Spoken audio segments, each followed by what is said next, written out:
चाहिँ हामीले चाहिँ हिजो चाहिँ फर्म अफ भर्ब भनेको पढेको थियौँ। भर्बको फर्म चाहिँ कतिवटा हुन्छ भनेको थियौँ हामीले 5वटा है। भर्बको फर्म चाहिँ 5वटा थियो। अनि हामीले अब सेन्टेन्स बनाउँछौँ भने हैन, हामीलाई सेन्टेन्स बनाउँछौँ भने हामीलाई भर्ब चाहिन्छ चाहिँदैन? चाहिन्छ। हामीले अब आज सेन्टेन्स बनाउन सिक्छौँ है। हामीले सेन्टेन्स बनाउन सिक्दाखेरि सेन्टेन्समा हामीलाई के चाहिन्छ त? सब्जेक्ट हो। सब्जेक्ट SUBJECT सब्जेक्ट चाहिन्छ। अनि के चाहिन्छ? भर्ब। अनि अब्जेक्ट चाहिन्छ। Subject plus verb plus object. हामीलाई चाहिँ सेन्टेन्स बनाउनको लागि subject plus verb plus object चाहिन्छ। अनि हामीले चाहिँ मानिलियौँ अब हामीले एउटा चाहिँ for example we write a sentence and अब दे प्ले फुटबलै भन्यौँ होइन। They play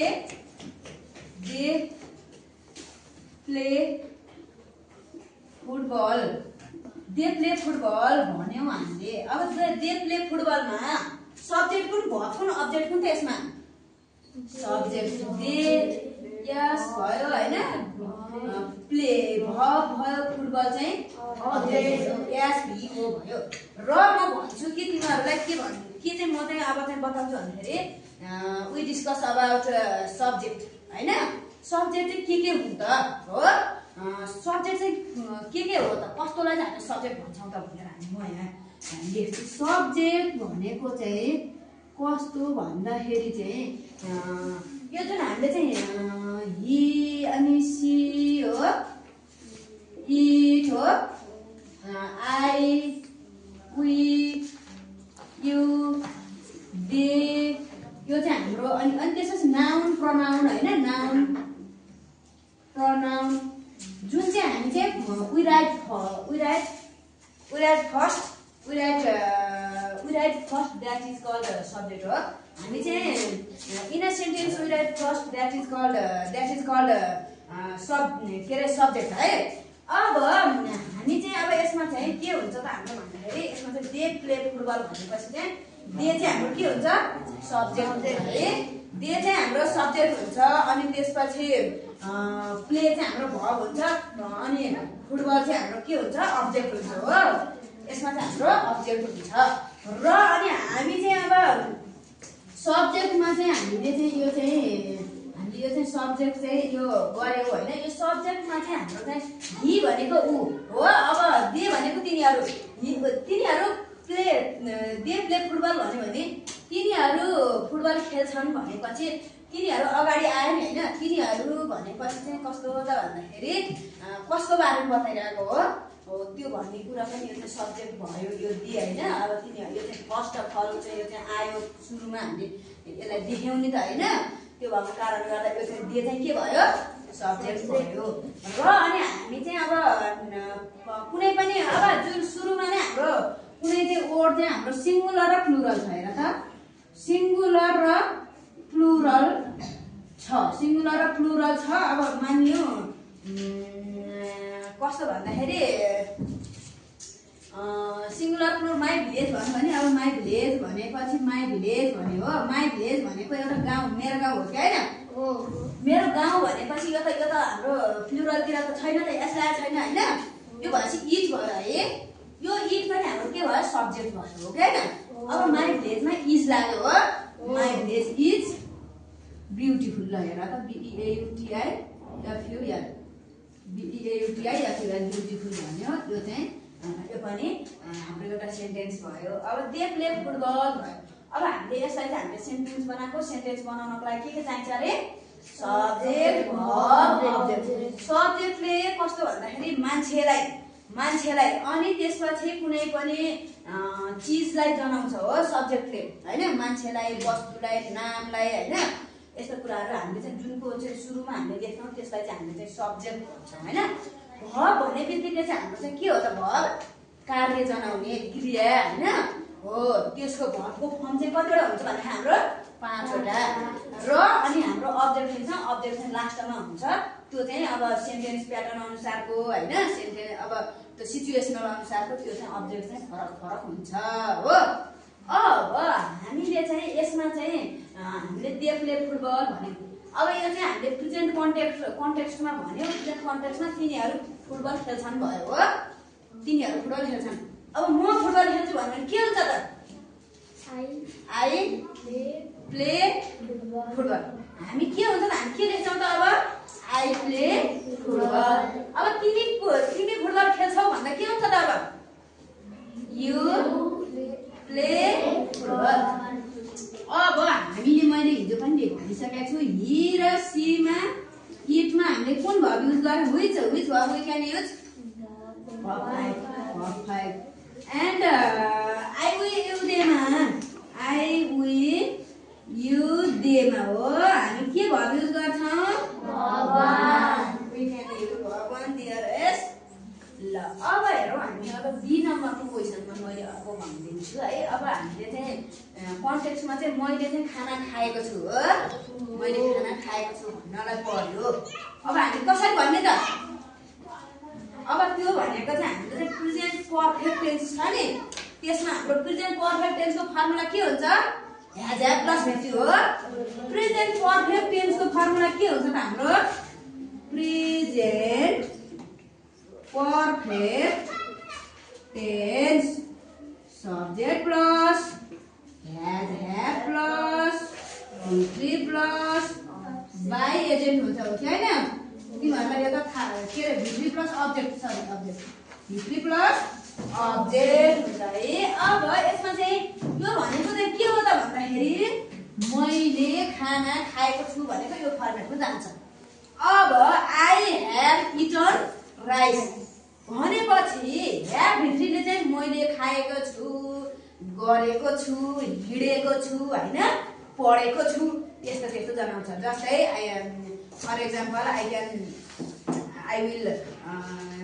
I will give some examples। के भन्छ भन्दाखेरि अब I have eaten rice हो, मैले भात खाएको छु। I have read my English book अथवा I have read a story book हो, I have read a poem हो, यसरी हामीले भन्न सक्छौँ। अनिखेरि I have gone to school, म स्कुल गएको छु।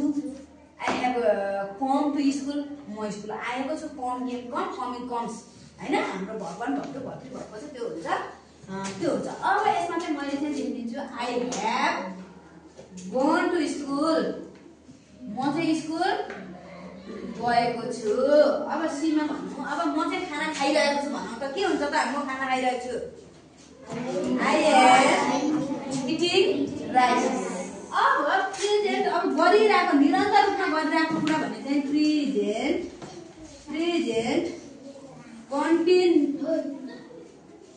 कन्टिन्युअस टेन्सको चाहिँ लाग्छ यसमा भने चाहिँ subject plus is am are plus रिफो प्लस अब्जेक्ट हो। रिफो प्लस अब्जेक्ट लाग्छ। यसमा चाहिँ हामीले चाहिँ के हुन्छ यसमा भने चाहिँ कन्टिन्यू गरिरहेको काम हो। हामीले चाहिँ अहिले I am eating rice, we are reading now हो, हामी चाहिँ पढिरहेका छौँ। अनि we are discussing about verb and using of the verbs and we are making sentences at this time. Yes or no? Yes. And I will write another sentence plus here. अब यसमा चाहिँ हामीले चाहिँ म स्कुल गएको छु भयो। अब म चाहिँ के गरिरहेको छु भन्नु पर्छ त? अब हामी चाहिँ पढिरहेका छौँ भन्नुहुन्छ भन त, हामी पढिरहेका छौँ भन त। We are reading now। ल हामी अहिले चाहिँ पढिरहेका छौँ भन्दाखेरि चाहिँ we are reading now। Okay ल डी नम्बरमा हेरौँ। अब मैले चाहिँ म चाहिँ हामी चाहिँ भक्तपुर दरबार घुम्न गएका थियौँ भनौँ ल। 1 वर्ष अगाडि भक्तपुर दरबार घुम्न गएका थियौँ।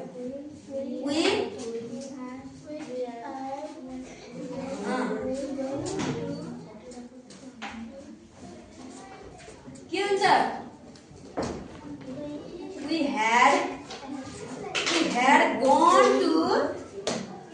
had visited भने भइहाल्यो नि हैन। we had gone to visit in Bhaktapur दरबार हैन। हामी गएका थियौँ भन्दाखेरि हाम्रो त यो त पास्ट पर्फेक्ट टेन्स ठाउँतिर गएको खाएको हिँडेको थियौँ भनेर त्यही हो नि हैन we had gone to visit in Bhaktapur दरबार ल हामी चाहिँ कहाँ गएका थियौँ भक्तपुर दरबारमा गएका थियौँ ल भक्तपुर गएका थियौँ भन्ने भइहाल्यो यति भन्ने जस्तो है ल अब यसमा चाहिँ हामीले चाहिँ अब अर्को पनि सेन्टेन्स हामी बनाउँछौँ है मैले चाहिँ बिहान चाहिँ 6 बजे उठेँ भन त तिमीहरू म बिहान 6 बजे उठेँ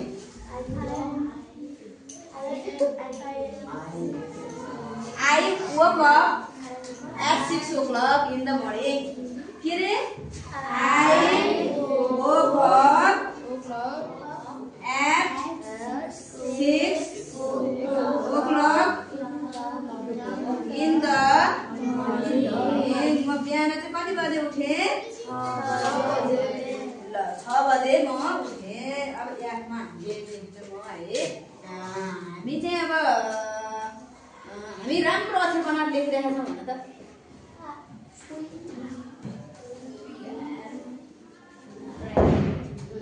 हामी लेखिरहेका छौँ we are writing now हैन हामी चाहिँ अहिले लेखिरहेका छौँ भन्ने भइहाल्यो ल अब अरु सेन्टेन्स अरु कुन हुन्छ तर बनाउ त एक दुईटा सेन्टेन्स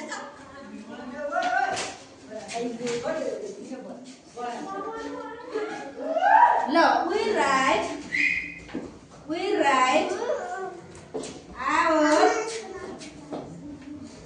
homework neatly. हो हामी चाहिँ हाम्रो सफा गरेर हामी चाहिँ लेख्छौँ हो अब जीमा हेरौँ अब यसमा चाहिँ हामीले के गर्छौँ त भन्दाखेरि अब पनि हामी सेन्टेन्स गर्छौँ है अब हामी चाहिँ के गर्छौँ त भन्दाखेरि म चाहिँ हिँडिरहेको छु भन त तिमीहरू म हिँडिरहेको छु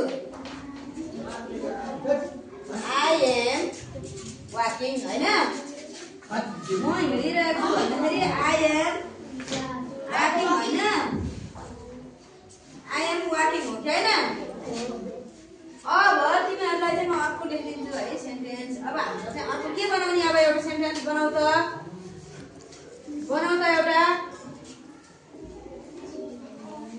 म चाहिँ पोखरा घुम्न गएको छु भन त ल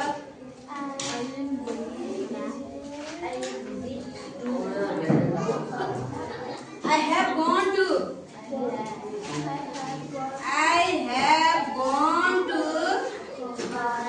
visit in Pokhara